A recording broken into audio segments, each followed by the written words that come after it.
నరాంతకులు చరిత్రలో ప్రసిద్ధి గాంచడం అని ఇవాళ అదే జరుగుతుంది మన రాష్ట్రంలో. ఒక సైకో ఇవాళ శునకపు సింహాసనంపై కనకపు సింహాసనంపై శునకమన్న రీతిలో ఇవాళ పెత్తనం చలాయిస్తున్నాడు ఈ రాష్ట్రంలో. ఓ పని చేద్దాం, లేదంటే ఇవాళ చంద్రబాబు నాయుడు గారు వేసిన బీజం హైదరాబాద్లో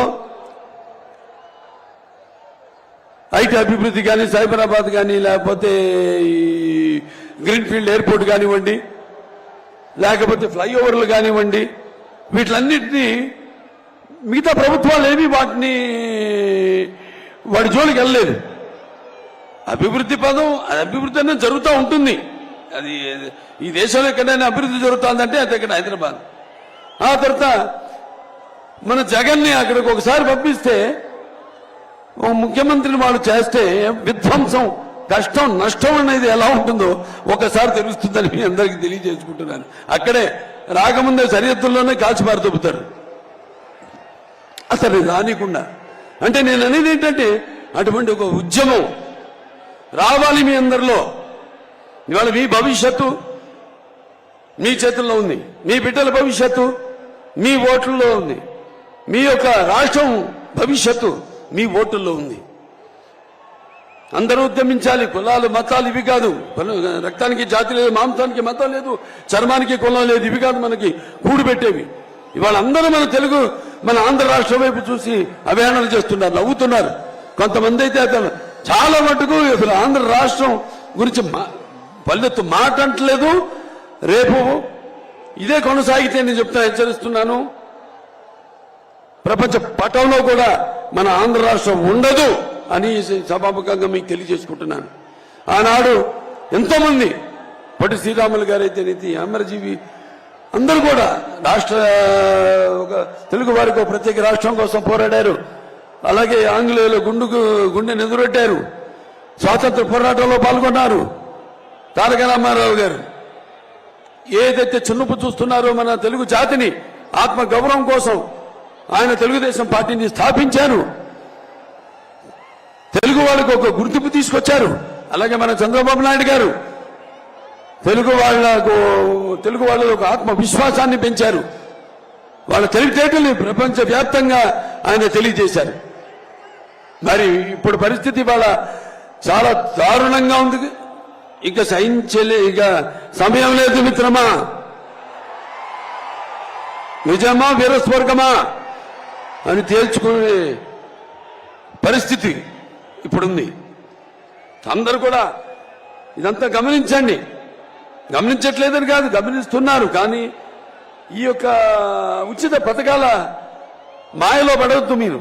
ఎందుకంటే ఆనాడు చంద్రబాబు నాయుడు అంత అభివృద్ధి చేశారు. ఈ రోజు నేను చెప్పినట్టు రాష్ట్రంలో జరుగుతుంది ఏమీ లేదు. సర్వనాశనం, కష్టం, నష్టం. అది విద్యలో కానివ్వండి, వైద్యంలో కానివ్వండి, లేకపోతే గుడిలో కానివ్వండి, బడిలో కానివ్వండి, అన్ని విధాలుగా అన్ని రకాలుగా ఈ రాష్ట్రాన్ని సర్వనాశనం చేస్తున్నాడు ఈ సైకో. వాళ్ళలో కూడా ఉంది, వాళ్ళ పార్టీలో కూడా. ఇవాళ ఎంతో మంది ఎమ్మెల్యేలు వాళ్ళు కొంతమంది లిస్ట్ ప్రకటించడం జరిగింది.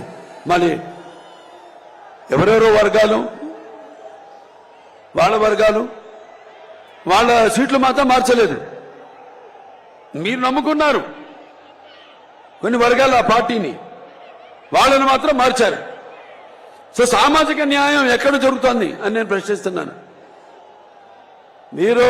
మీరు ఆత్మ పరిశీలన చేసుకోండి, ఏం జరుగుతుంది ఇక్కడ అన్నది. ఉద్యమిద్దాం అందరూ. ఆనాడు నేను చదువుకున్నప్పుడు నా పాఠ్యాంశంలో ఒక ఫ్రెంచ్ మహారాజు లూయి ద 16 ఇలాగే ఈ పిచ్చోళ్ళగే తాడపల్లికి అదే అతని సామ్రాజ్యం ఏదో కూపస్థ మండుకంలాగా కప్ప బావి తన ఉన్న బావే తన సర్వస్వం అనుకుంటుంది, తన ప్రపంచం అనుకుంటుంది. అలా అనుకుంటున్న అటువంటి ఆ లూయి ద 16ని బయటికి లాక్కొచ్చి జనం తల నరికారు. అప్పుడే మొదలైంది ఫ్రెంచ్ రెవల్యూషన్. అటువంటి పరిస్థితి వేళ ఇక్కడ ఉంది. మనమంతా కూడా మన హక్కుల కోసం ఏ ఒక్క ఛాన్స్ అని చెప్పి అధికారంలోకి వచ్చి మొత్తం అన్ని సర్వ వ్యవస్థలను నిర్వీర్యం చేశాడు. అందరినీ అంటే అటు యువతనైతేనేమి పరిశ్రమలు రాకుండా, యువతకి చదువు రాకుండా ఈ గంజాయి ఏదైతే ఇవన్నీ ప్రవేశపెట్టారో వాళ్ళని వేలెత్తి ప్రశ్నించకుండా ఏవేవైతే మత్తు పదార్థాలకి అలవాటు చేస్తున్నాడో, ఎలా ప్రజలు ఈ రాష్ట్రాన్ని వలస వెళ్ళిపోతున్నారు వేరే రాష్ట్రాలకు. ఇవాళ మరి కట్టిన తెలుగుదేశం అధికారంలో ఉన్నప్పుడు కట్టిన టిట్కోయిడ్లు ఉన్నాయి, అవన్నీ ఎవరికి పంచిపెట్టలేదు. ఏదో టైం టేబుల్ మాత్రం ఒకటి ఇచ్చాడు. ఈ నెల ఈ జిల్లాల్లో టిట్కోయిడ్లు మేము అందరికీ పంచుతామని. ఇప్పటిదాకా ఒక్క ఇల్లు పంచిన పాపానికి పోలేదు. ఎవరు చెప్పాను నేను చాలా సందర్భాల్లో. ఇప్పుడు ఇచ్చినా కూడా మీరు వెళ్లే మీరు నివాసయోగ్యమైన ఇల్లు కావని దయచేసి ఎళ్ళకండి, తీసుకోకండి ఆ ఇల్లు. అతనికి కావాల్సింది అతను చూపిస్తుందంతా బూటకపు ప్రేమ. మళ్ళీ ఎలక్షన్లు వస్తున్నాయి, బోల్డని పథకాలు అందరికీ ప్రకటిస్తున్నాడు. ఇదిగో మళ్ళీ వచ్చాక కాదు, ఇప్పుడున్న ఇప్పుడు అయిపోతున్నాయి, ఇంకా 3 నెలల్లో ఎన్నికలు రాబోతున్నాయి మనకి. ఈ ఉన్న 5 సంవత్సరాలు ఎక్కడ చచ్చాడని, ఏం చేశాడని, ఎవరిని ఉద్ధరించాడని, ఈ రైతులు ఏదైతే అమరావతి రైతులు వాళ్ళ భూముల కోసం ఉద్యమిస్తున్నారో వాళ్ళందరినీ పెయిడ్ ఆర్టిస్టులు అన్నాడు.